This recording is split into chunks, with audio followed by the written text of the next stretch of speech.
Buenas tardes, bienvenidos.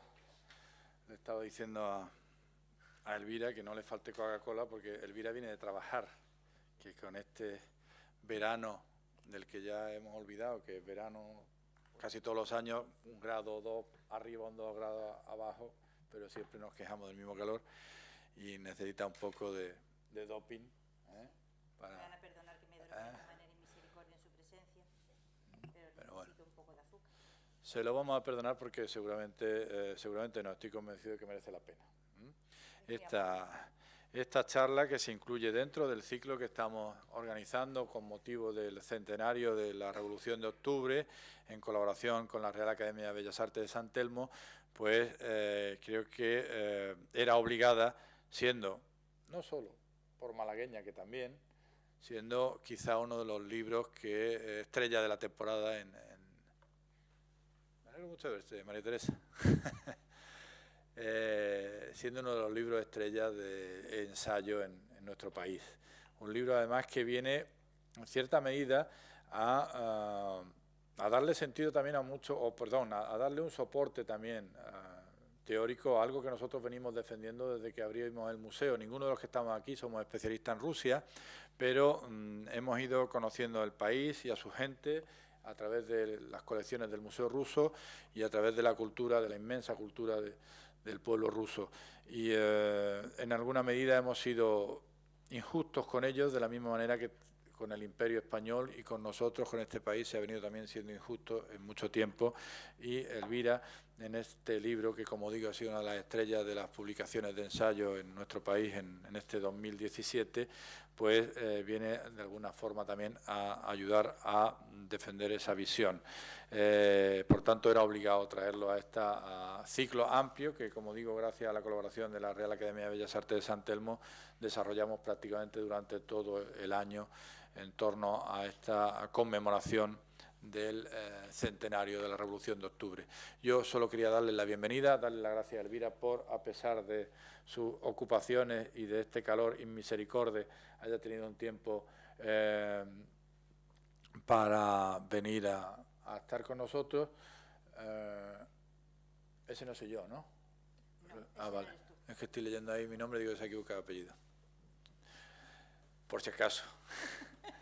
Le cedo la palabra al presidente de la Academia de Bellas Artes, que le quiere dar también la bienvenida, y le agradezco que, a pesar de este sol inmisericordia, pues hayan decidido venirse a este espacio de la colección del Museo Ruso, en la antigua fábrica de tabaco, donde tan a gusto y también se está. Hay 2 sitios en Málaga estupendos para estar ahora en verano, uno en la playa y otros que son los museos, los estupendos museos de Málaga, que afortunadamente puede presumir ahora de tener muchos y muy bien instalados y equipados.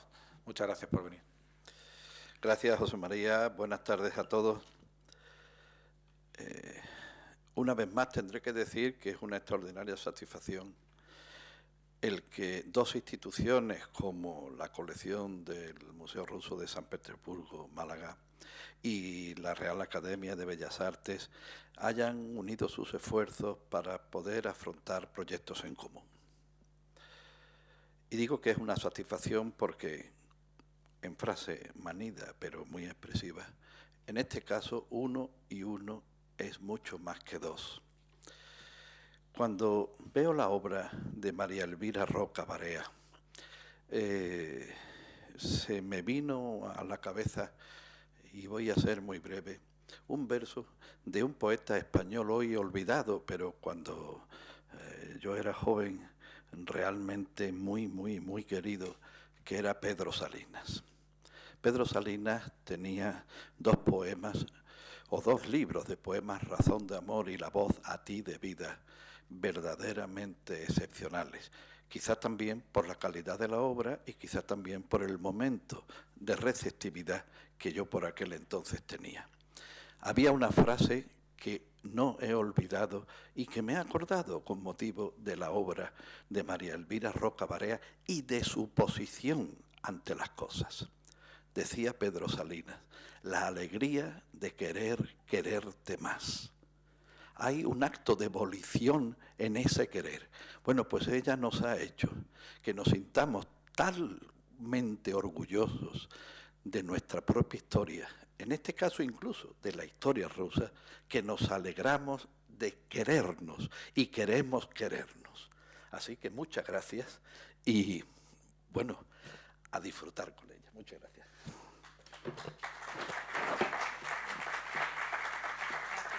Gracias a los dos por tan amables palabras, de verdad. Ahora todo lo que haga estará por debajo de sus expectativas y esto será muy frustrante para ustedes. Venga, Mario.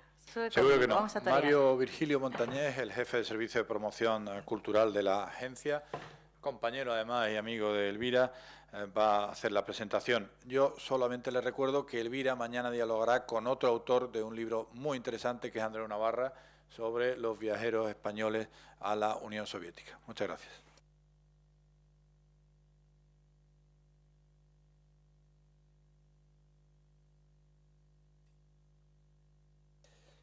Bueno, Elvira decía y prometía y amenazaba que lo que dijera iba a ser inferior a lo que hemos escuchado. Y esa labor voy a empezar de demolición del acto, la voy a empezar yo, porque yo también voy a estar muy por debajo de José María y José Manuel. Yo soy amigo de Elvira desde que éramos compañeros en la Facultad de Filosofía y Letras, éramos casi adolescentes, y de eso hace ya No lo digas. décadas. Lo llevamos con dignidad, hemos tenido un... Por lo que veo, sí, y por lo que he leído también. Entonces eso, durante décadas hemos sido amigos, viéndonos a veces a salto de mata, pero cuando nos hemos encontrado han sido reencuentros muy intensos. Hemos estado en el Borges, hemos caminado entre trochas hacia un sitio mágico y mítico que se llama La Charata. Y Elvira siempre ha sido una persona con la que cada vez que uno ha hablado aprende. O sea, simplemente cenando, tomando unas cañas en la montaña o en el mar, siempre era una ocasión para el asombro, para el conocimiento, para abrir vías, descubrir otros mundos. He traído el primer libro que tengo de Elvira, es de 2003, no muy antiguo, El caballero de la piel de tigre, un clásico georgiano del siglo XII, del que Elvira hizo la edición crítica y el estudio preliminar. Es de un autor, Shota Rustaveli, contemporáneo más o menos de Chrétien de Troyes. Es un largo poema épico y de aventuras y de amor en 1595 cuartetas, analizadas y traducidas una tras otra por Elvira. Y eso es el resultado de un viaje que ella hizo en la Navidad del 94 a Georgia. Ya al volver de Georgia me contaba, y no sé, recuerdo una imagen que era recorriendo por la noche la pista de un aeropuerto entre gente con antorchas. O sea, ese es el mundo de Elvira, que es capaz de irse a Georgia cuando el país acaba de salir de una guerra civil que estaba dando sus últimos coletazos, se empapa de la cultura georgiana y viene entusiasmada. He descubierto un poeta georgiano del siglo XII, Shota Rustaveli, y me voy a meter a traducirlo. Me decía, pero es una locura, pero es que es una maravilla y hay tantos matices. Entonces Elvira va abriendo caminos y cuando te habla, uno termina siendo capturado por la figura descomunal de Rustaveli y sus héroes, por ese recorrido georgiano entre antorchas. Después hizo un libro sobre una traducción y un estudio sobre un tratadista militar español del siglo XV, y era un libro que ella encontró en la biblioteca, el manuscrito en la biblioteca de la Universidad de Harvard, de donde fue profesora, y estaba escrito en latín. Entonces, me acuerdo, la anterior presentación de Elvira que estuve, de pronto, los que estábamos allí, algunos íbamos pues, por la curiosidad, por el cariño que Elvira inmediatamente despierta, pero ella es capaz de descubrirte de pronto que la tratadística militar española del siglo XV en latín es algo apasionante y amenísimo y que merece ser conocido. Y así pasa siempre con ella, ¿no?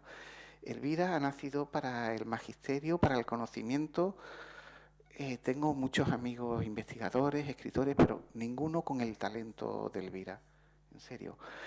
Y cuando ha sacado el libro de Imperiofobia y Leyenda Negra, conocí un avance editorial que ella me envió: mira, Mario, he sacado este libro.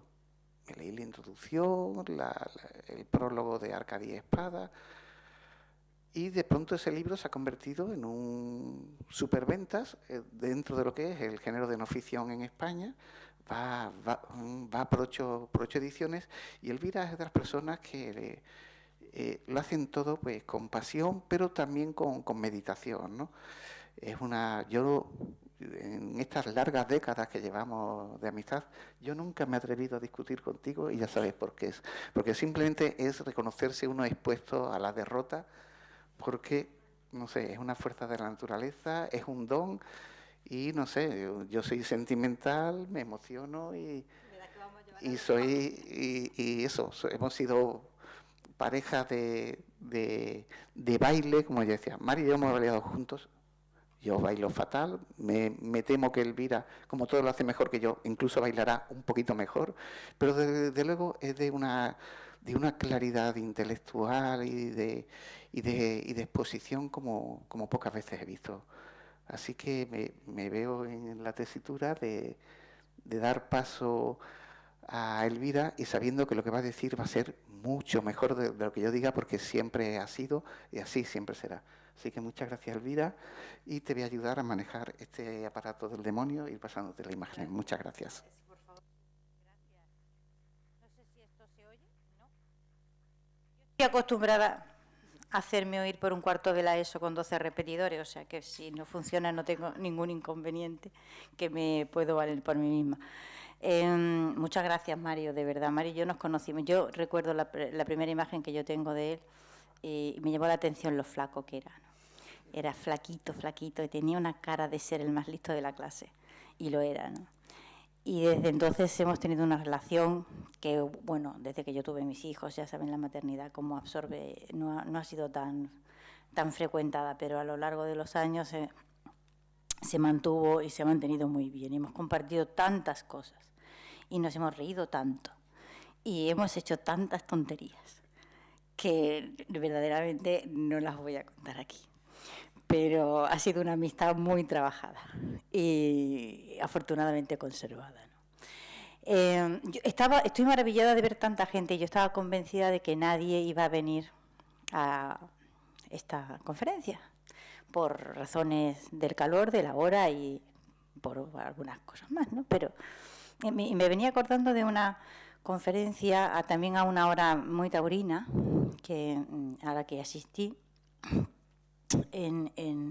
Era un ciclo que tenía el pomposo título de Actualización científica y renovación metodológica del griego clásico. Y había una conferencia, el profesor García Gual es magnífico, pero claro, le pusieron una conferencia a las 5 de la tarde. Y yo lo único que recuerdo de la conferencia es el título, El mito de Almeón y las trampas del matrimonio. Y lo recuerdo del esfuerzo absolutamente desmesurado que tuve que hacer para no quedarme dormida. Así que si alguien pega una cabezada, pues que no se preocupe para nada, porque estamos todos aquí muy bien y muy fresquitos y se entiende a la perfección. Cuando me escribieron de esta casa para pedirme que viniera, yo me alegré muchísimo porque, bueno, eso salió de un viaje, pero mi afición por lo ruso venía de antes. Pero yo hice un viaje muy largo, que empezó en San Petersburgo y terminó en el lago Baikal en el 98, el viaje más largo de mi vida, realmente, que más tiempo duró y más kilómetros recorrí por tierra, en el Transiberiano. Y conocí muchos rusos y me hice amiga de algunos rusos y algunas rusas, y amistad que conservo todavía. Y si alguna capita mínima me quedaba, que yo ya la tenía muy diluida, porque debo decir que en la época gloriosa en que éramos muy amigos y nos veíamos siempre, Mario quizás no lo recuerde, pero yo tenía un retrato de Dostoyevsky en la mesita de noche, que ya es tener, con aquellas barbas. Está espléndido en esa fotografía, en Siberia, está espléndido. O sea que yo a la literatura rusa le tenía pasión absolutamente, y fui por toda Rusia, de tumba en tumba, poniendo flores.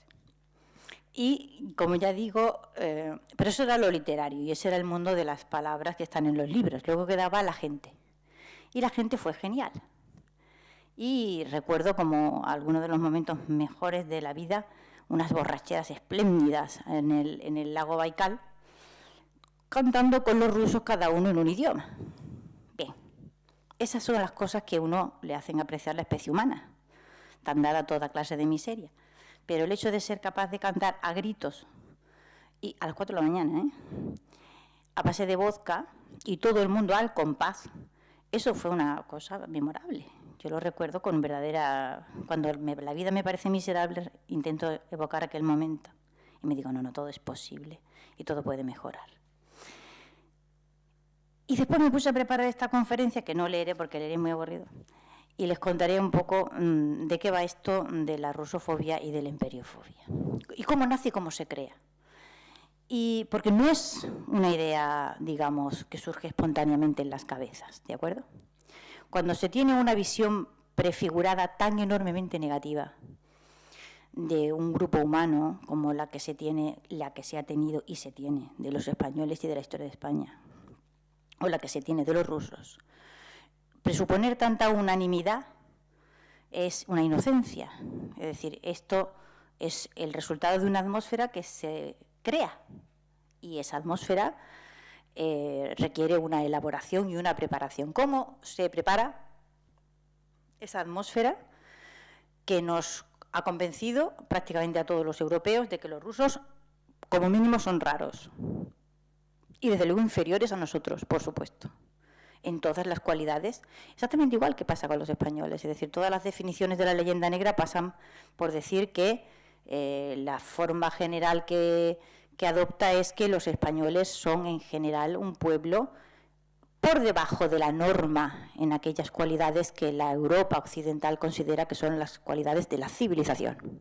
Pues esto se puede aplicar perfectamente a los rusos también. Esa es, digamos, la visión que la Europa comme il faut, y no utilizo una expresión francesa por casualidad, ha dibujado de Rusia. Nosotros tenemos una imagen prefigurada de Rusia, que es el resultado acumulado de lo que ahora voy a intentar explicar de una manera muy resumida. Pero yo también tenía mi dosis de rusofobia y les voy a contar de dónde me vino.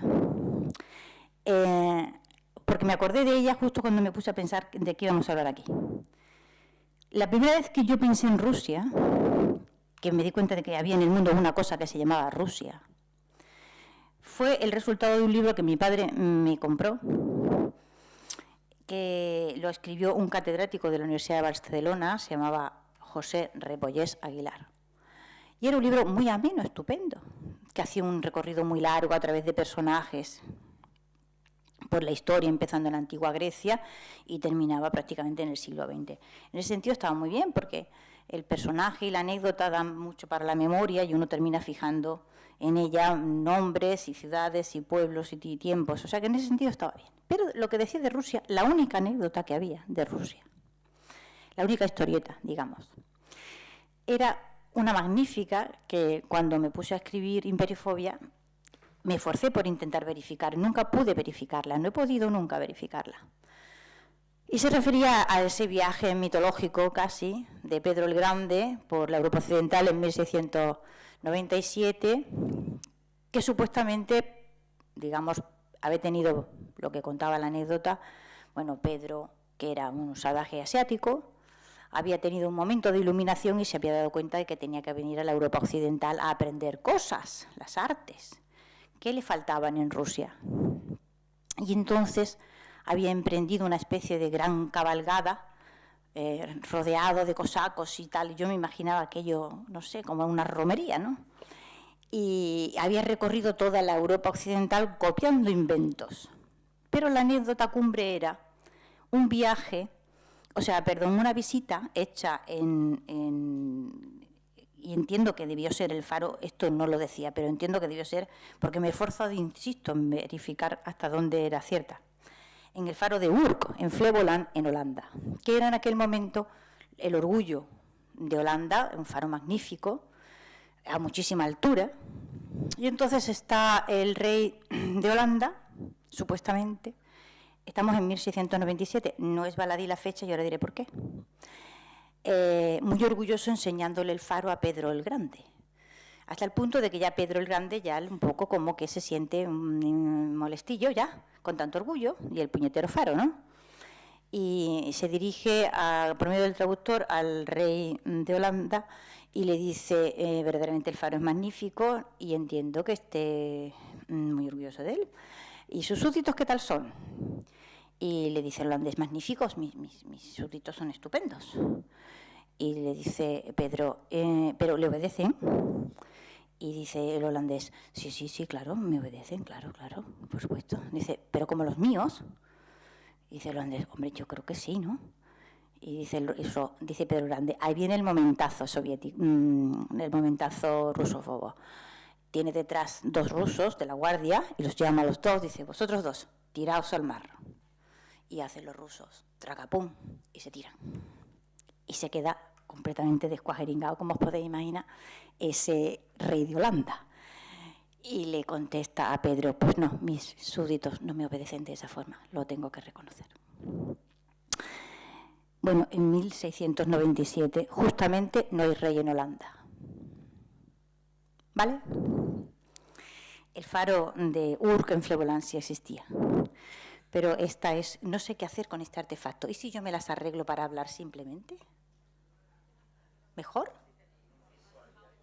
¿Ese es el punto? ¡Qué espanto! Tanta máquina.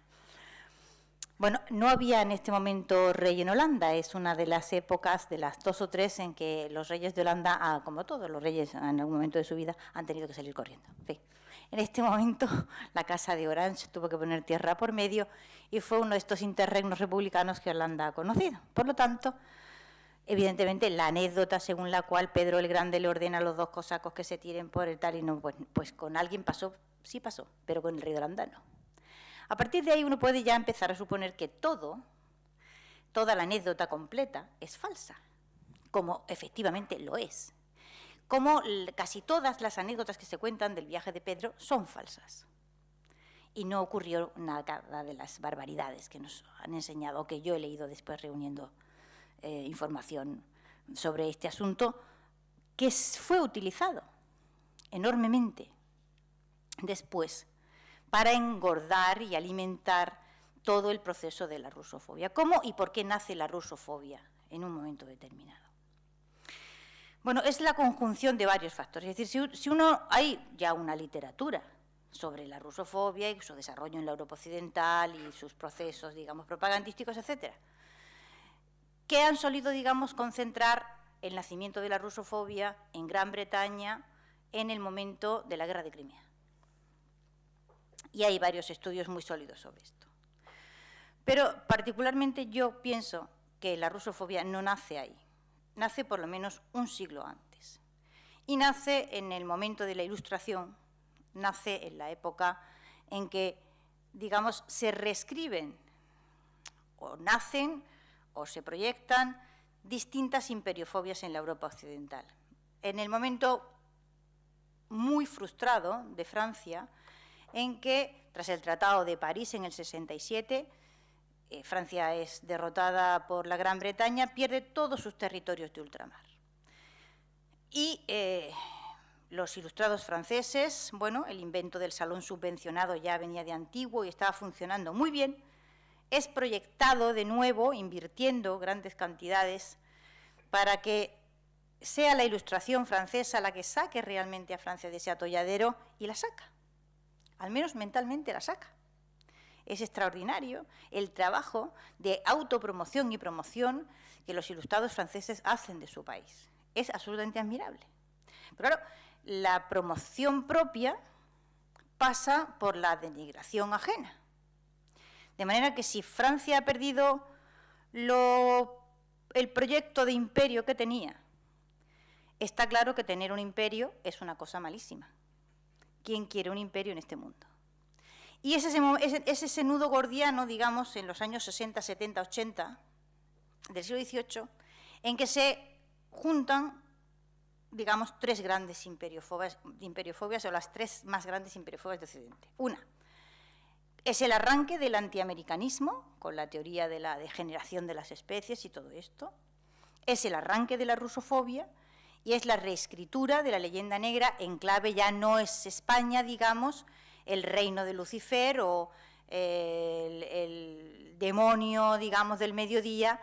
España ya no puede ser esto, puesto que el organigrama mental de la Ilustración es absolutamente anticlerical y no tiene vínculo prácticamente ya con la religión. Luego hay que desplazar.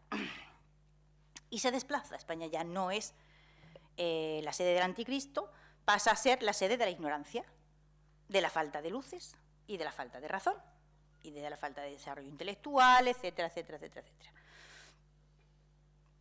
En este momento hay, digamos, 30 años donde Francia proyecta imágenes tan enormemente negativas de otros países que se han incrustado porque van ligadas al prestigio de la propia Ilustración. Y por lo tanto no se ponen en duda, no se cuestionan. ¿Cómo vamos nosotros a poner en duda cosas que han sido afirmadas por Saint Voltaire y Saint Diderot y etcétera, etcétera? No podemos, mentalmente no podemos. Es decir, el occidental está educado para adorar determinadas corrientes culturales a las que considera como sagradas en su tradición. Y por lo tanto de ellas no puede venir nada que sea tan bárbaro o tan malo como proyectar las propias frustraciones sobre otros para engrandecerse denigrando a los demás. Esto no lo podemos asumir, o nos cuesta la misma vida asumirlo, ¿no? Pero realmente así funcionó y así, digamos, se construyó la grandeur francesa, que en una frase absolutamente genial de Antonio Escotado, está en Los enemigos del comercio y estudia cuál es la situación real de la economía francesa durante el siglo XVIII hasta acabar en aquella masacre espantosa que fue la Revolución Francesa. Y dice una frase que a mí me pareció absolutamente esclarecedora. Ese milagro que ha sido que Francia haya conseguido ir siempre en primera con un billete de segunda. Y pues nosotros, los españoles, todo lo contrario, hemos conseguido ir en tercera con el billete de primera. También es arte, ¿no? También es arte. Con ese comienzo, digamos, en el siglo XVIII, después, durante la guerra, digamos, de Crimea, se desarrolla una versión nueva, más ampliada, más publicitada, que tiene en el Gran Oso una de sus creaciones fundamentales. Es el periódico de David Woodward. Hubo profesionales de la rusofobia durante la guerra de Crimea, ¿de acuerdo? O sea, gente que se dedicó profesionalmente a la proyección y elaboración de una imagen negativa de Rusia que normalmente empezaba en los periódicos ingleses más prestigiosos y de ahí pasaba a otros periódicos, digamos, más cutrecillos, para entendernos, y después por el resto de Europa Occidental, porque había que justificar la guerra de Crimea. ¿Vale? La guerra de Crimea es una especie de tontería constante que le pasa a la Europa Occidental, porque una de las cosas más características que tiene la Europa Occidental o el europeo occidental es que no aprende nunca de sus errores.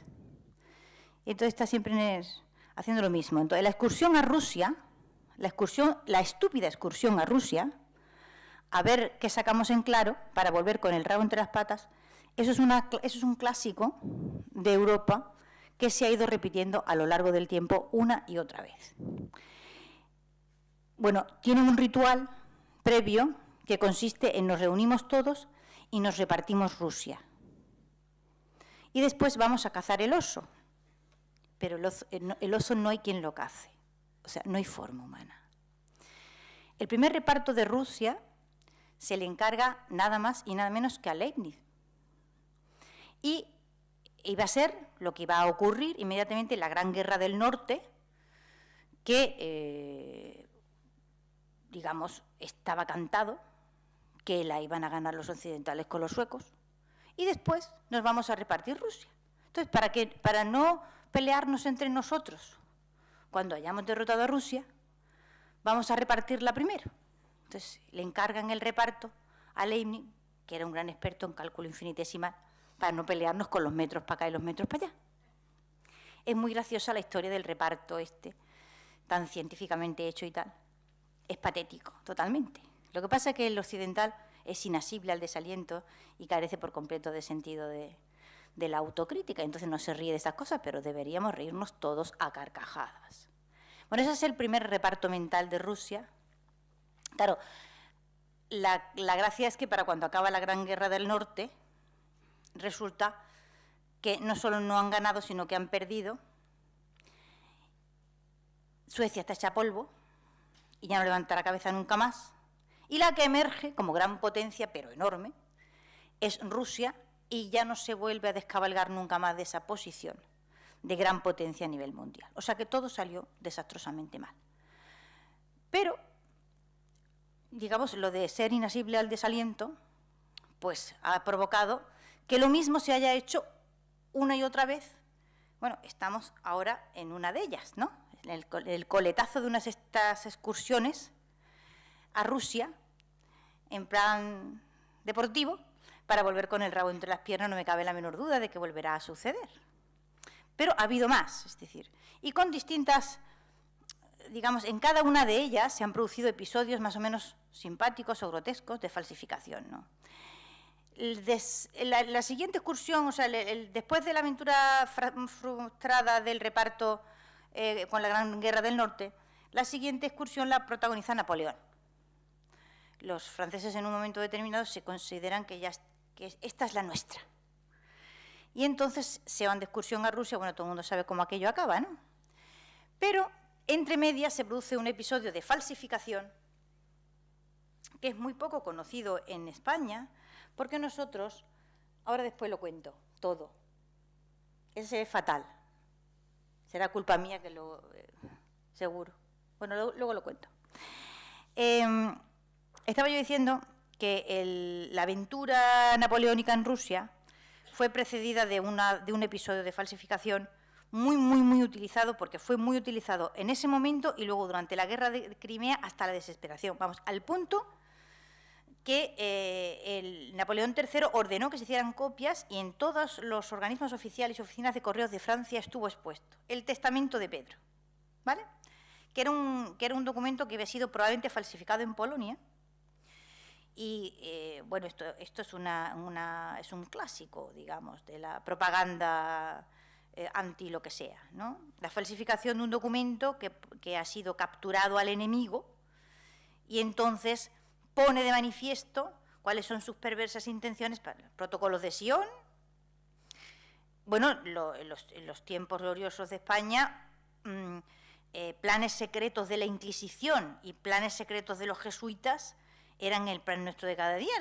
Se pueden coleccionar con anillas, vamos, cada 3 por, vamos, constantemente. O sea, una de las grandes rebeliones orangistas fue precedida de una falsificación de un documento inquisitorial de España, supuestamente, en el que, al parecer, Felipe II había autorizado a la Inquisición a entrar en los Países Bajos y confiscar todas las propiedades de todos los holandeses. ¡Hala! Y esto se publicita, que si se salen hojas volanderas por los mesones y los templos calvinistas, oye, y se lía una que no veas. Quiero decir que esto no lo tomamos en este tono, pero que es una cosa muy seria. Ese testamento de Pedro, en el que, digamos, o sea, fíjese usted el disparate de la cosa, ¿no? Supuestamente Pedro deja un testamento en el que le dice a los rusos lo que tienen que hacer en los siglos siguientes, y los rusos van y lo hacen. O sea, es como, ¿quién ha obedecido jamás al abuelo, no? Es una tontería sublime. Pero esto sirvió para calentar los ánimos, tanto en los años previos al intento de invasión napoleónica, como luego durante la guerra de Crimea hasta el paroxismo. Pero en la guerra de Crimea, digamos, hay un componente de más sofisticación, ¿no? Y en esos componentes de mayor sofisticación, pues claro, intervienen ya lo que podríamos llamar la creación de la rusofobia industrial. Estas imágenes que tienen ustedes ahí, que se ven fatal, forman parte, digamos, de esa creación de la rusofobia industrial. Esta, que se ve muy mal, pero por eso la he descrito, ¿vale? Fíjense que estamos en 1791. O sea, en una época sorprendentemente temprana, muy temprana. Uno no esperaría encontrarse esa agresividad.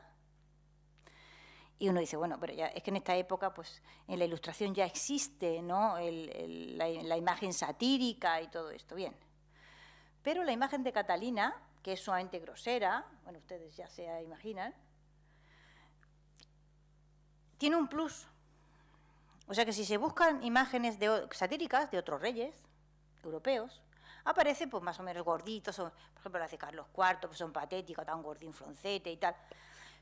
Pero de este grado de ordinariez, o sea, esto es para los rusos, nada más, ¿vale?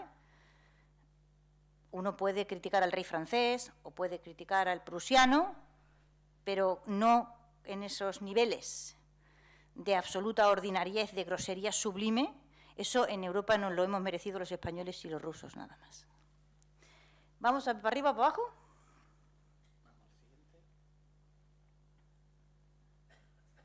Esta sigue siendo Catalina, perdón, y como verán también el recurso al demonio, o sea, a la demonización seguía todavía muy, muy presente en este tiempo.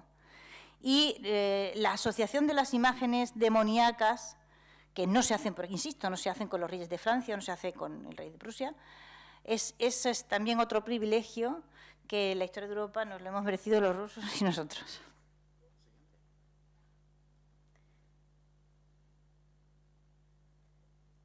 Esto ya es guerra de Crimea. Fíjense la pinta del zar. Pues la imagen lo dice todo. Es decir, al ruso se le puede caricaturizar en esos términos. No es que no se caricaturicen a otros reyes, pero no de esa forma, y no en esa clave, y no de una forma tan destructiva, tan ofensiva, y mostrando, digamos, ese sentimiento de superioridad, ¿no? Pero el componente, digamos, industrial de la producción de rusofobia durante la Guerra de Crimea implicó a más gente. Por ejemplo, hay un episodio que a mí me gusta muchísimo, que consistió en una falsificación de Las almas muertas de Nicolás Gogol, que se publica por entregas en distintos periódicos rusos. Bueno, es un episodio de mucha sofisticación. O sea, se traduce y se traduce mal. O sea, se traduce de forma que quede patente que el texto inglés no ha sido escrito por un inglés, que se transparente, digamos, la falta de dominio de la lengua inglesa.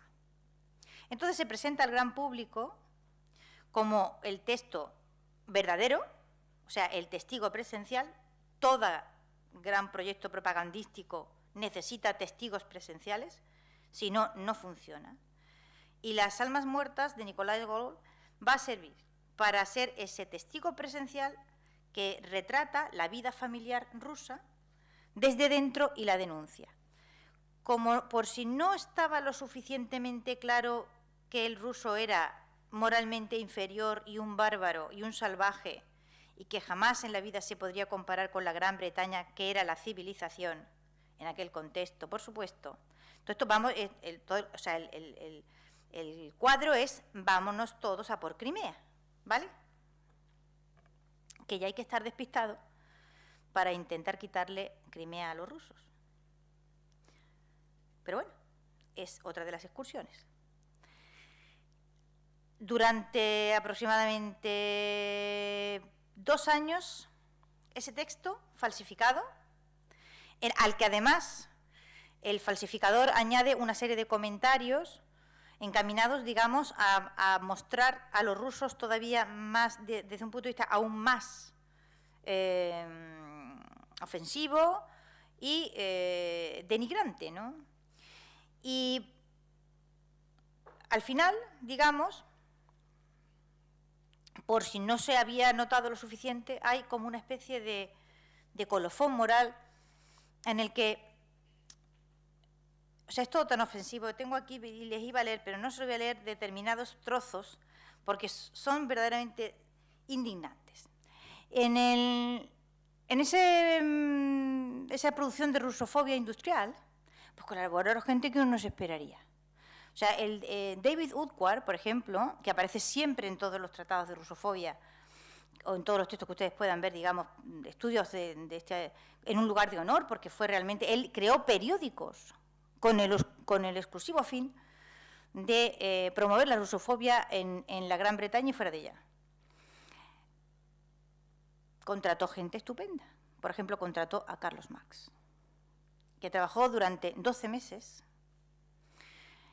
Carlos Marx era muy rusófobo, ¿de acuerdo?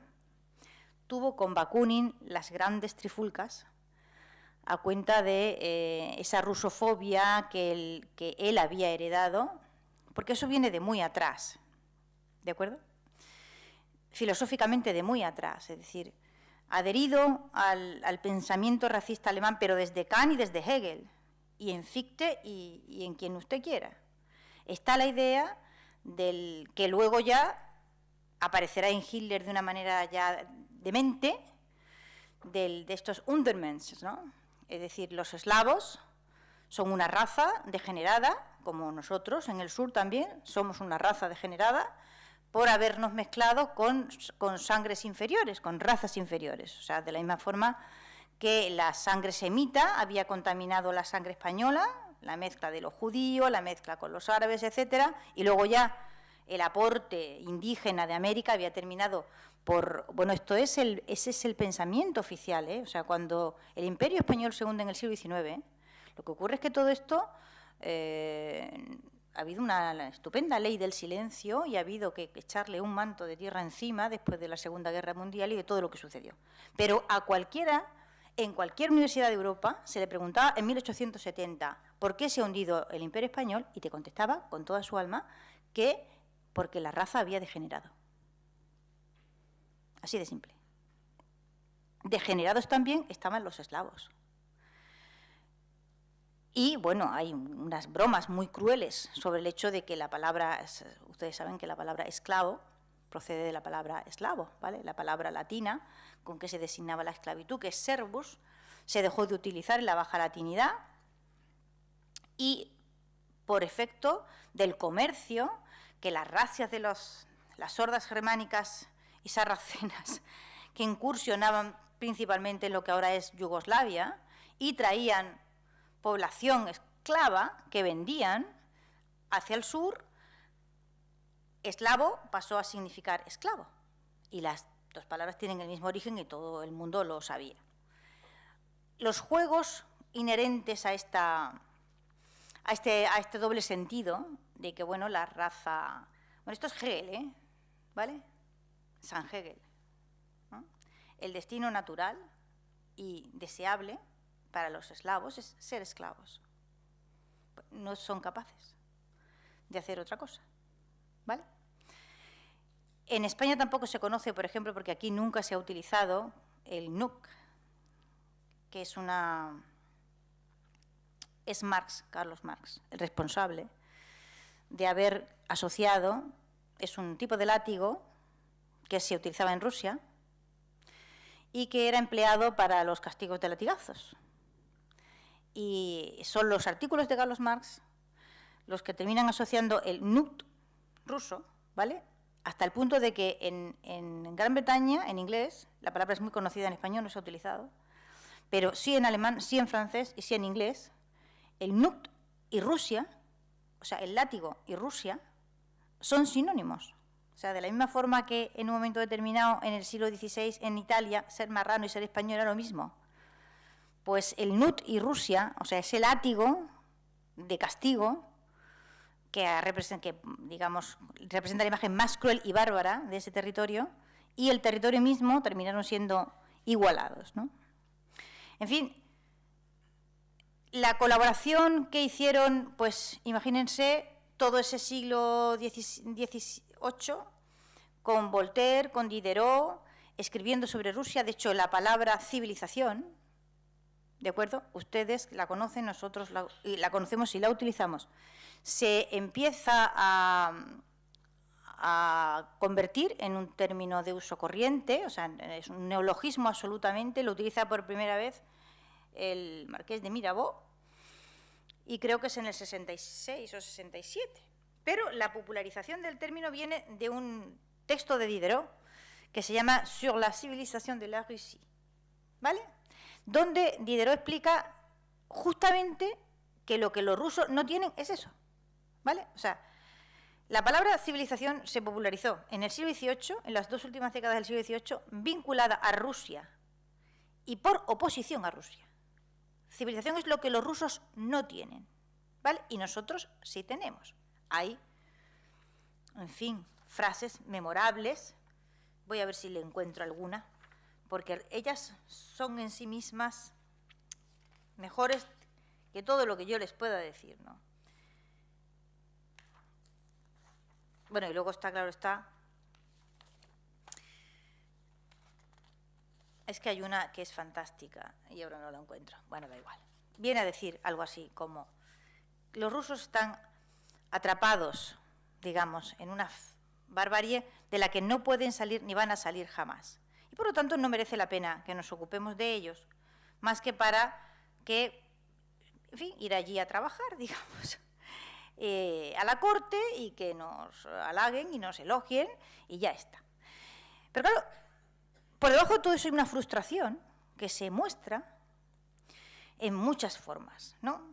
Y en un momento dado Diderot, Rousseau y Voltaire se enzarzan en una polémica bastante agria, en la que Diderot, digamos, su punto de vista es, fíjense lo que le debía Diderot a Rusia. Diderot estaba en la ruina absolutamente y a punto de tener que vender lo único de valor que tenía, que era su biblioteca. Y Catalina se entera de esto y hace comprar anónimamente la biblioteca de Diderot para que él pueda dotar a sus hijas, pues no las podía casar. Y una vez comprada anónimamente se la devuelve y después le ofrece trabajo en Rusia. Y Diderot se marcha a Rusia, tiene 64 años y es pobre, muy pobre. Su situación económica se arregla y va a Rusia y vuelve de Rusia y escribe esa cosa infame que es Sur la civilisation de la Russie. Y hay que leerla. Bueno, pues este es el tenor, digamos, el matiz moral de los franceses que fueron a Rusia. Y es asombroso que fueron a Rusia y volvieron de Rusia sin aprender una palabra de ruso. Ninguno. Nunca. Y van y vuelven. Y no se enteran ni del cantar del príncipe Igor, ni de nada. O sea, es increíble haber pasado años en Rusia y no haber sentido curiosidad por esa lengua preciosa, por esa épica que tienen divina, en fin, yo qué sé, hay que ser impermeable, ¿no? Y torpe, además. Bueno, pues todo es perfecto, van y vuelven, y no se enteran nunca de nada. Y lo mejor de todo es que se pasan el tiempo dándole a los rusos consejos sobre cómo tienen que gobernar Rusia. Claro, esto es maravilloso. Pero cualquier ruso cualquier francés se siente perfectamente autorizado. O sea, va a Rusia 5 minutos, vuelve de Rusia, no aprende ruso, ni sale jamás a enterarse de cómo es la vida de aquella gente y de aquel pueblo. Y luego vuelve a Europa y escribe libros sobre cómo tienen los rusos que gobernar Rusia. Claro, esto hubo un momento dado en que un príncipe Suvarov, que es un tío genial, contestó a una de estas. Pero bueno, está la de Uteruch, pero hay muchas más, o sea, hay muchísimas más publicaciones en las que se le dice a los rusos cómo tienen que gobernar Rusia. ¿Tiene usted una remota idea de esto? O sea, de esa inmensidad de país, que cuesta trabajo. Hay un proverbio ruso que es el que a mí me parece que mejor identifica a Rusia, que dice algo así como: no es posible ver a Rusia mirando solo con 2 ojos. Y es realmente cierto. Claro, uno viene de un paisito pequeño como Francia y te enfrentas a esas inmensidades y en vez de bajarte de todos los burros y situarte en una posición de absoluta humildad a ver si eres capaz de entender algo, te subes a la parra y te pones a decirle a los rusos lo que tienen que hacer para gobernar su enorme imperio cuando tú acabas de perder el tuyo. Y esto, en general, los rusos lo llevaron esto con un espíritu deportivo enorme. Pero el príncipe Suvarov un día se le subió el pavo y escribió una especie de carta satírica que apareció anónimamente en Ámsterdam y que fue durante muchísimo tiempo atribuida a la emperatriz, pero no la había escrito finalmente ella, la escribió este príncipe Suvarov, que hace una reducción al absurdo de todo lo que los grandes ilustrados están diciendo. ¿Cómo demonios vais a venir a decir a los rusos lo que tienen que hacer con su país si no habéis sido capaces siquiera de levantar 3 ciudades en la vice-royauté de la Nouvelle-France? Estamos nosotros explorando territorios en los que no aguantaríais vivos ni 2 minutos. En fin, yo la recomiendo, no ha sido reeditada, pero si a alguien le interesa le digo dónde, y se la encuentra en internet en la edición de 1780 y tantos, en el Google Books. Y se la lee uno y te partes de la risa, porque es muy fácilmente reducible al absurdo, ¿no? Lo chocante de toda esa historia, que está vinculada a las sucesivas excursiones, ¿no? Porque hemos hablado de la excursión napoleónica, después hemos hablado de la excursión de la Guerra de Crimea, que no se ganó, A Crimea se fue y se volvió con el rabo entre las patas. Lo que pasa es que los rusos han tenido siempre muy claro que a los europeos hay que no tocarles el orgullo. Y entonces les dieron a las potencias contendientes la posibilidad de, vale, nosotros decimos que hemos perdido la guerra, pero ustedes se van. Y así se firmó esa paz. Los rusos accedieron a mostrarse derrotados, pero de Crimea no trajo nadie ni un zapato. Después hubo otro gran momento de engaño en la Alemania de Hitler, pero en fin, con Hitler. Y hemos vuelto a tener uno, y está fresco, en la crisis de Crimea-Ucrania, todavía en tiempo, todavía discurriendo, ¿no? Pues obsérvenla ustedes con detenimiento, especialmente hilarante en los telediarios, y váyanle viendo la evolución. Y ya verán cómo no tienen nunca nada que ver lo que dicen con lo que pasa. Es una cosa magnífica. Por supuesto, esto va a terminar fatal, para Occidente, evidentemente, ¿no? Esta excursión última la ha promovido Alemania, que está muy subida desde la unificación, y que anda, digamos, buscando la reconquista de lo que habían sido sus antiguos territorios de expansión. En el primer desliz provocó la guerra de Yugoslavia y en el segundo desliz ha provocado la guerra de Ucrania. Lo dejo como tema de meditación y no insisto. Lo bueno de esto es que, claro, viene la época soviética. La época soviética desdibuja completamente el cuadro de la rusofobia. Pero como el mundo soviético era un mundo pasional, o sea, pasional en el sentido de que o eras pro o eras contra, y no había forma humana de situarse en un punto fuera de ese contexto ideológico, porque es muy trabajoso para nosotros ahora pensar cosas desde un punto de vista que no sean ni de derechas ni de izquierdas. Yo a veces me planteo, ¿y cómo sería el mundo si perdemos esa brújula? ¿A dónde vamos? Despiste total. Pero el hecho es que la humanidad se ha organizado a lo largo de milenios y no había ni derecha ni de izquierda. Esto es para nosotros como inconcebible, ¿no? No sabemos cómo nos va, porque si nuestra brújula moral tiene que tener esos 2 polos y fuera de ellos no nos podemos organizar. Yo por eso, cuando andaba escribiendo el capítulo de Rusia, decidí obviar completamente el mundo soviético, porque completamente me desdibujaba en lo que yo quería estudiar, que es la rusofobia, que existía antes de que hubiera derecha e izquierda, y que les puedo asegurar que nosotros, en fin, la derecha y la izquierda no la vamos a superar. O sea, no en el tiempo de nuestras vidas. No sabemos si los nietos o los bisnietos serán capaces de construirse una brújula moral diferente, pero está claro que nosotros en nuestros tiempos no vamos a poder superar eso. Pero había que salirse del mundo soviético. Así que yo me ceñí a la época anterior y a la época posterior. Y al asombro enorme que le provoca a montones de autores rusos el comprobar que, digamos, bueno, Rusia ya no es la URSS, o sea que han dejado de ser el gran peligro, ¿no? Y resulta que la rusofobia no solo no se atenúa, no solo no disminuye en Occidente. Y claro, periodistas afincados en París como Anatol Lievin, en fin, gente intelectualmente muy válida y prestigiosa, no acaban de encajar el hecho de que resulta que hay más rusofobia que antes. ¿Y por qué? O sea, ahora ¿por qué somos los malos? O sea, estaba claro antes por qué éramos los malos, ¿no? Pero ¿y ahora qué hacemos? Si estamos intentando ser demócratas y dispuestos a pactar y, en fin, venimos todos con unas caras de buenos y tenemos a Gorbachov tan simpático y tal. ¿Ahora qué hacemos mal?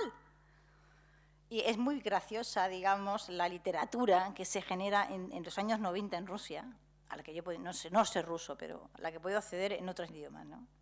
Sobre esta especie de desconcierto en que cae la clase intelectual y los periodistas rusos y tal, al darse cuenta de que no solo no tienen mejor prensa delante, sino que la tienen peor. Y claro, ¿y ahora qué hacemos? O sea, ya no sabemos lo que vamos a hacer. Es imposible.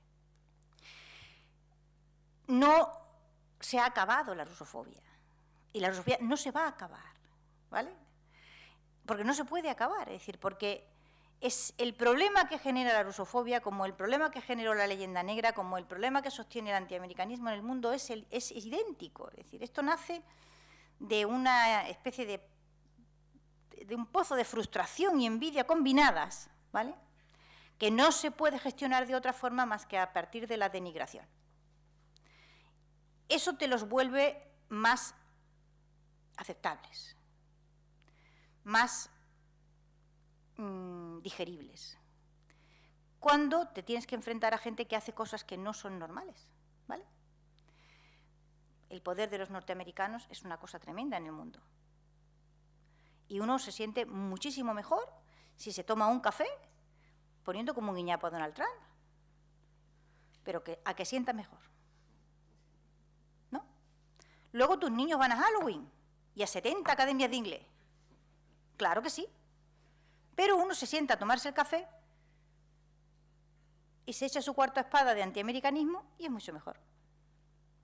Te alivia. ¿A que sí? Bueno, pues esto es lo mismo que ha pasado con Rusia y lo mismo que ha pasado con los demás imperios y lo mismo que pasaba con los romanos en su momento. Es decir, y no tienen nada que ver con lo que ellos hagan, sino con lo que ellos son y lo que ellos representan. ¿Vale? El haber conseguido cosas que hubieran tumbado a cualesquiera otros. La conquista hacia el este de los rusos, hasta acabar enfrente del Japón, es un episodio épico de la historia humana, fantástico, pues como decía este príncipe ruso, ¿no? A ver si sois capaces de andar durante 48 horas por ese territorio sin morir, por ejemplo. Lo hicieron en otro clima, pero con muchos mosquitos, también tenía su gracia, los españoles en otro momento, en fin. Cuando te encuentras con un grupo humano que rompe el esquema habitual y hace cosas extraordinarias y provoca en un continente un movimiento tan difícil de medir, ¿cómo sería el mundo sin Rusia? Esa parte del mundo enorme en la que ellos viven. Y ¿cómo sería el mundo si no hubiera habido España, aquella España de entonces, no esta de ahora, que no interesa nada, aquella? No se puede saber, pero nos enfrentamos sistemáticamente a los imperios desde un punto de vista moral, para juzgar, pero y en ese juzgar es siempre un juzgar para criticar. Nunca es un juzgar para intentar comprender, porque evidentemente un movimiento de expansión, o sea, los rusos, por ejemplo, han sido siempre todos los grandes imperios, y con esto quiero acabar, pero reflexionen sobre ello. Todos los grandes imperios han sido siempre inclusivos. Cuando son exclusivos, no duran más de 50 años. No pueden durar. Los rusos han tenido una Catalina alemana, bien. Han tenido un Khrushchev, que era medio ucraniano. Han tenido un Stalin que era georgiano. Los parlamentos rusos en sus distintas versiones han estado siempre llenos de gente diversísima y variadísima. Tártaros, calmucos. No les estaba vedado, ¿vale?, el progreso social. Ni les estaba prohibido el matrimonio mixto, ni nada por el estilo. Uno no puede imaginarse a un sikh o a un hindú en taparrabos entrando en el Parlamento británico, ni loco. ¿Vale?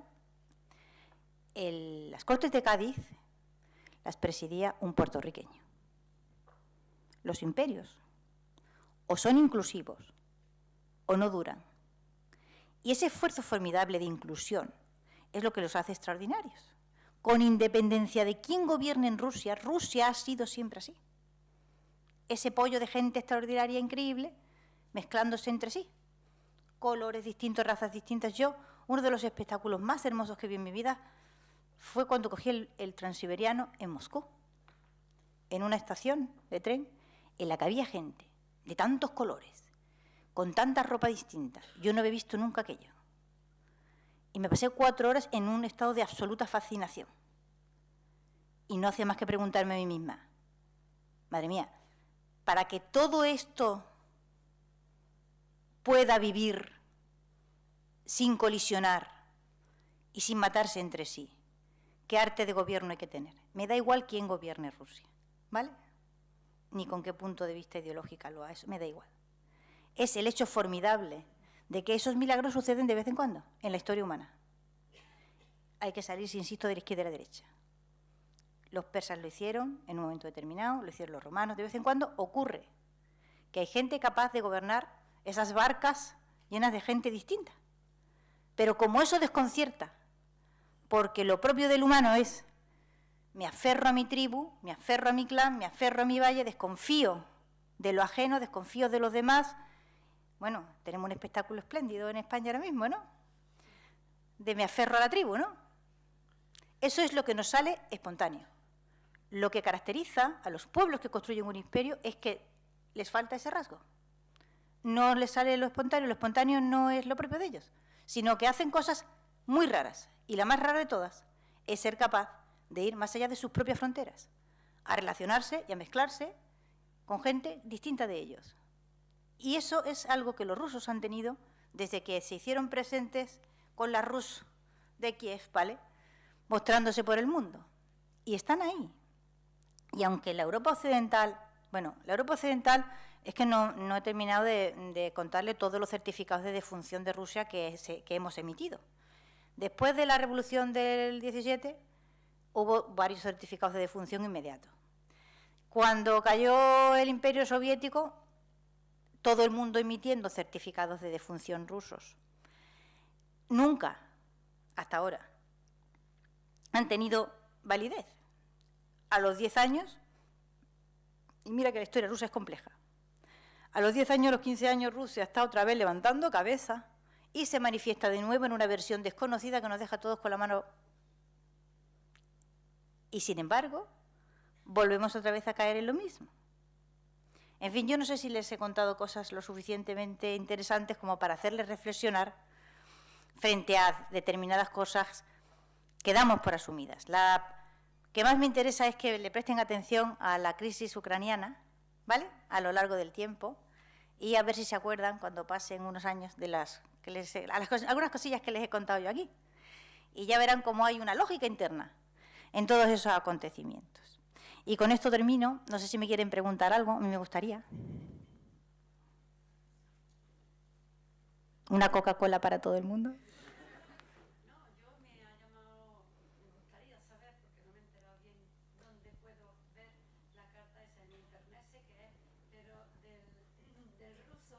Se mofa del ilustrado francés. Pues yo ahora después se la escribo a usted, el sitio. Sí, se la voy a escribir. Porque si no, no me voy a enterar. Pero yo se la escribo y usted va y la busca, la de Chúbalo. Gracias. ¿No hay de qué? Tiene que ser simpática. Para eso estamos. Hoy genial. Es genial. Sublime. Hecha, porque además que es muy gracioso porque... Voy a ver si encuentro yo aquí algunos. Yo copié algunos párrafos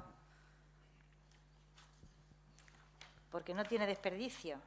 Sobre todo porque él utiliza una especie de sentido del humor a prueba de bomba y reduce al absurdo, claro, aquello no había remedio, que todo esto viene de un viaje, porque me he dejado la literatura de viajes, que da para mucho,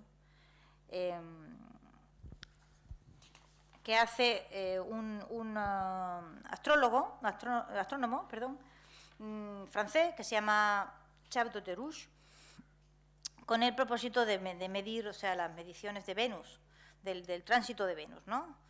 Había que medir el tránsito de Venus en distintos puntos del planeta, y entonces a Auteruch le tocó en una ciudad de Siberia.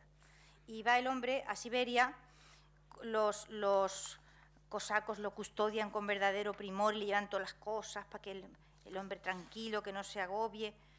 Y cuando vuelve escribe una barbaridad. Yo se lo cuento, porque yo nunca encuentro nada de los papeles, es inútil. Escribe una carta, escribe un libro de viajes diciendo las tonterías más sublimes sobre Rusia, ¿no? Pero lo mejor de todo es que, claro, el viaje de Auteruch estaba perfectamente trazado, ¿no? O sea, desde donde tenía que ir, desde que llega a territorio ruso, de los montes rusos. Estupendo. Y dice el ruso, en francés, dice: y yo no comprendo cómo vio las que vio y también las que no vio. Dice, ¿es suficiente ser académico para que le crean a uno cualquier tontería? Y contesta el ruso a sí mismo, me voy.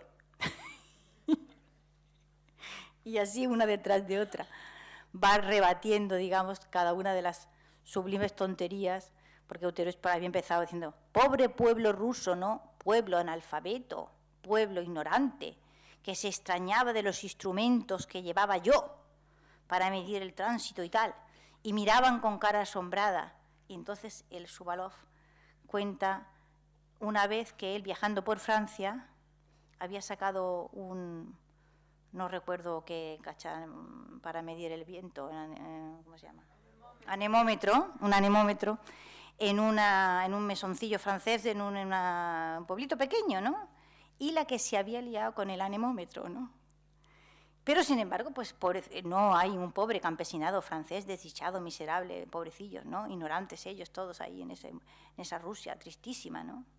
No, que se extrañe un campesino francés de un anemómetro, pues es normal, pero que se extrañe un campesino ruso de ver los instrumentos de medición, telescopios y demás del tránsito de Venus, pues porque son unos desgraciados, definitivamente, ¿no? Hoy yo se lo escribo, no se preocupe, lo voy a encontrar. Es muy gracioso. Usted lo lee y ya verá cómo le encanta. Sí. ¿Alguna pregunta más? Sí. Quería preguntar, como usted me ha comparado con España, entonces, para que está claro que las fobias las idea alguien de fuera, pero ¿hace falta para que progresen las fobias que los de dentro también no las rechacen? O sea, por ejemplo, usted misma ha dicho que en el transiberiano se encontró gente muy diversa, en España hay gente muy diversa, mientras que los franceses, con perdón, si hay algunos, son chauvinistas. O sea, entonces, para que prosperen las fobias, ¿es también producto de que los de dentro fomentamos esas fobias? O sea, no las cortamos, sino que, como somos más abiertos quizás, o no sé, hacemos que... Mira, una de las características, en la parte primera del libro, es el resultado de haber intentado comprender, digamos, eso que llamo la imperiofobia, ¿no? Y por qué acompaña a los imperios esa especie de idea negativa y que todos tenemos, pero los imperios tienen una estructura a lo largo de la historia, en distintos lugares y tiempos y en distintos continentes, que se asemeja mucho. Y una de las características que tienen es que son ferozmente autocríticos. O sea, los romanos eran ferozmente autocríticos con ellos mismos, a un punto paranoico, ¿no? Los españoles han sido ferozmente autocríticos consigo mismos en sus tiempos álgidos, y yo creo que es la única característica del imperio que sobrevive. No ha quedado nada más que esa ferocidad en la autocrítica. Los rusos tienen también esa característica. Son tremendamente críticos consigo mismos y están siempre en un estado perpetuo de autocuestionamiento de su mismidad y de su ser y de unas cosas metafísicas continuamente. Y los norteamericanos tienen también esa característica. Es decir, y yo creo que eso es funcional. Claro, en nuestro caso ya no es funcional, o sea, en nuestro caso es destructivo, porque claro, que uno sea autocrítico en la España de 1600 es funcional, quiero decir, mejora el imperio, ¿vale? El imperio es grande, potente, y entonces el ser autocrítico está claro que va a provocar un efecto positivo en el mejoramiento. Pero cuando esa característica, en nuestro caso, pervive más allá y se ceba sobre un país muy pequeño, pues ya no es funcional, ¿no? Pero el hecho es que todos los imperios que yo he estudiado tienen esa característica común de la autocrítica y el hecho de asumir como propio todo lo que se dice de ellos. Mire, yo decidí escribir ese libro porque estuve viviendo en Estados Unidos varios años y más o menos tenía enfilado el asunto, pero me pasé una barbecue detrás de otra barbecue intentando explicarle a mis amigos norteamericanos que no era la política exterior norteamericana, no, que esto os va a pasar, hagáis lo que hagáis. Y nunca conseguí que un solo norteamericano me comprendiera. O sea, que la culpa no la tenía Bush, entonces era Bush. Que cuando tengáis un presidente alto y guapo, y vino luego estupendo Obama, la gente os va a odiar de la misma forma. O sea, que ni aunque fueseis regalando piruletas, que da igual. Que lo que representáis en el mundo es algo que concita, bueno, la hibris, ¿vale?, que decían los griegos, ¿no? Concita esa mezcla de admiración y envidia que necesita alivio. Y eso provoca el antiamericanismo. Y no tiene solución. Yo, en fin, pónganse el ejemplo ese de qué bien sienta un café criticando a los americanos. Y ya verá que lo entienden de inmediato, pero si le pasa a uno mismo. Es un acto reflejo de la condición humana, no tiene solución.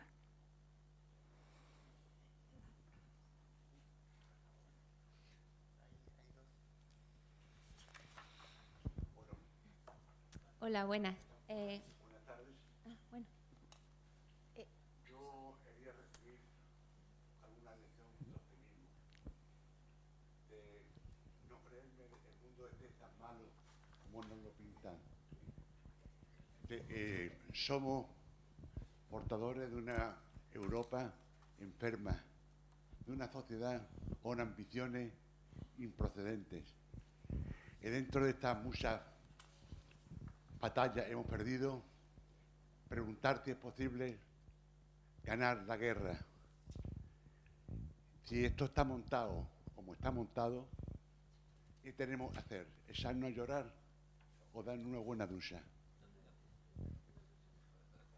La copita de vodka tampoco viene mal. Bien. No, yo creo que la condición humana tiene su lado miserable y su lado genial. Y no se puede renunciar a ninguna de esas dos partes. Seríamos otra cosa, no sé lo que seríamos si nos amputáramos alguna de ellas, ¿no? Hay que pasar de puntillas por lo malo y quedarse a mirar lo bueno y no desesperar. Quiero decir que la vida se renueva cada generación y cada generación trae su aporte de grandeza y nosotros no somos ángeles ni lo vamos a ser nunca, pero demonios tampoco, ¿no? Así en ese punto intermedio era Pico de la Mirandola, ¿no?, el que escribió aquella cosa genial en el discurso de la dignidad del hombre, ¿no? No te hice Adán ni libre ni esclavo, ni alto ni bajo, ni tal, para que tú, dueño y artífice de ti mismo, eligieras elevarte hasta la condición divina o descender al nivel de los brutos. Y supongo que cada ser humano hace esa elección en el discurso de su vida, pero ahí hay mucha variedad, ¿no? Yo no desespero de la condición humana en absoluto, cada día me resulta más graciosa. Vamos a pasar a las dos últimas preguntas, una allí y otra aquí. Y mañana continuamos el diálogo con Elvira, con Andrea Navarra, para también ver el lado de la rusofilia, ¿no? Porque es que ya se nos echa el tiempo encima. Bueno, yo quería preguntar, porque no ha mencionado nada del Imperio Británico. Es que yo no considero que lo que se llama Imperio Británico haya sido realmente un imperio. Todas las formas de expansión que en el mundo han sido, no son un imperio. El imperio napoleónico. ¿El qué? Todas las formas de expansión Sí, todas las formas de expansión que en el mundo se dan no son imperios. Los imperios, yo reservaría esa palabra para una forma de expansión que logra consolidarse y producir varios siglos de estabilidad, generando una mezcla normalmente continental y cultural, o sea, continental que suele ser una mezcla racial y cultural, que cambia realmente la vida de un continente. Nosotros no podemos considerar lo napoleónico como un imperio. Fue un intento frustrado de expansión. Los ingleses han tenido dos arranques, el primero en el norte, que no se consolidó realmente, o sea, cuando se independizan las 13 colonias, es un territorio pequeñísimo que se ha estabilizado con muchísima dificultad, eso no puede considerarse un imperio. Y luego hay una segunda expansión que dura 70 años y no consigue tampoco afianzarse y consolidarse. Es decir, el imperio tiene siempre un arranque rápido, que normalmente lo desarrolla una generación o dos, y después de eso viene el tiempo duro, o sea, lo realmente difícil, que es la consolidación, que es la inclusión y que es el proceso, digamos, en el que esa espiral que suele comenzar violentamente se detiene e empieza a integrar pueblos distintos hasta crear un paisaje humano completamente nuevo. Eso es lo que yo he intentado definir en mi libro como un imperio. Eso es un imperio. Lo otro, el colonialismo, por ejemplo, no genera imperios. El colonialismo es un sistema de expansión que se demostró absolutamente inestable, que no fue capaz de consolidar territorios en ningún lugar y que provocó catástrofes una tras de otra, todavía llenan los telediarios. Es decir, porque nunca fue inclusivo. Los imperios son inclusivos. Roma se replica a sí misma, Roma se expande y replica a Roma. ¿A dónde va? Va Roma. Va Roma con su derecho, va Roma con sus ciudades, va Roma con sus acueductos y va y replica a Roma. España se expande y replica a España. Donde quiera que va, levanta sus ciudades y vuelve a replicar sus sistemas judicial, de impuestos, etcétera, etcétera. Los rusos hacen lo mismo. Fíjese que se puede decir las Españas y se puede decir las Rusias. Hay pueblos que admiten plural, la inmensa mayoría no.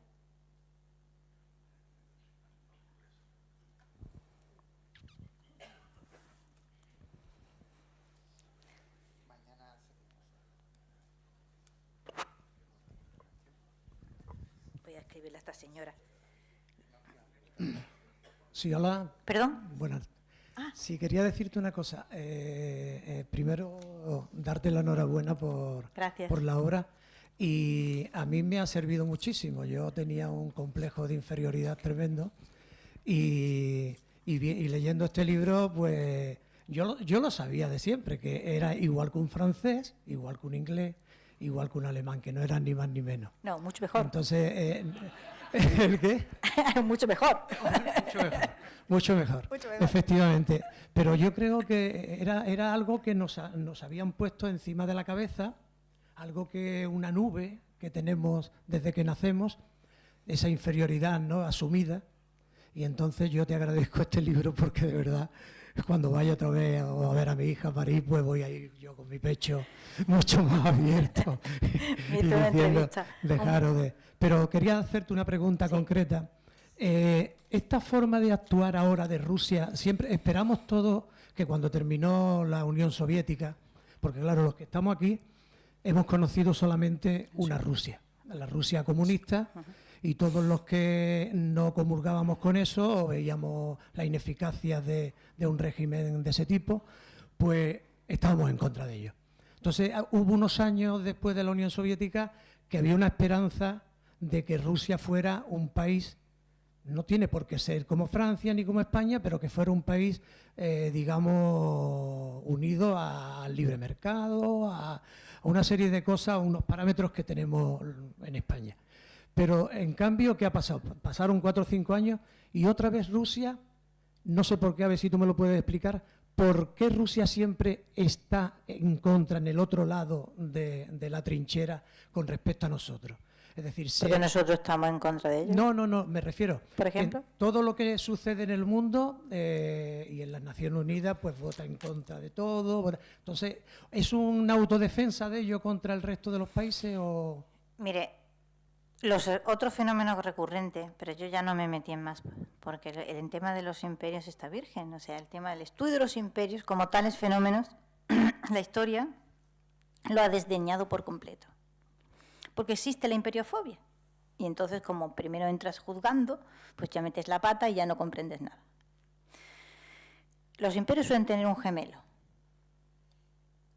Los romanos tuvieron los púnicos, los españoles tuvieron los turcos, y los estadounidenses tienen los rusos. Los rusos y los norteamericanos son enemigos naturales. Eso no tiene posibilidad. Se disputan el dominio del mundo. Y ahora mismo, digamos, consideramos que los Estados Unidos va ganando territorio y los rusos van retrocediendo. Yo no lo tengo tan claro, ¿de acuerdo? Pero ellos tienen entre sí su propia dialéctica y su propia dinámica. De hecho, ahora mismo, por ejemplo, con el impeachment de Trump, ¿qué es lo que se le achaca a Trump?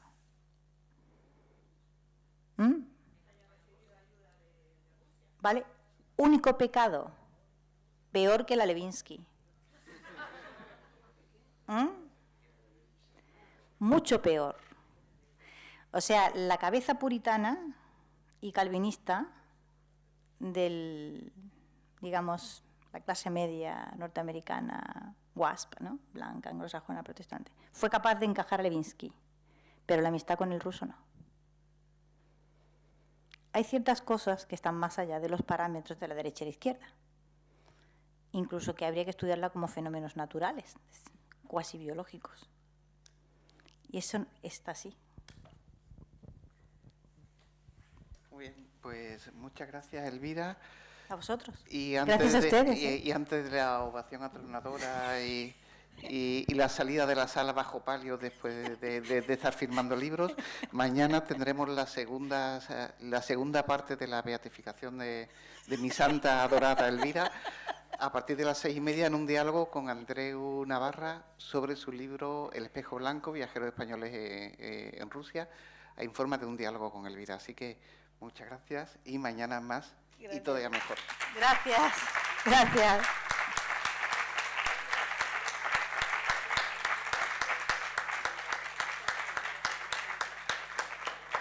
Se lo estoy escribiendo, señora. Aquí estoy yo.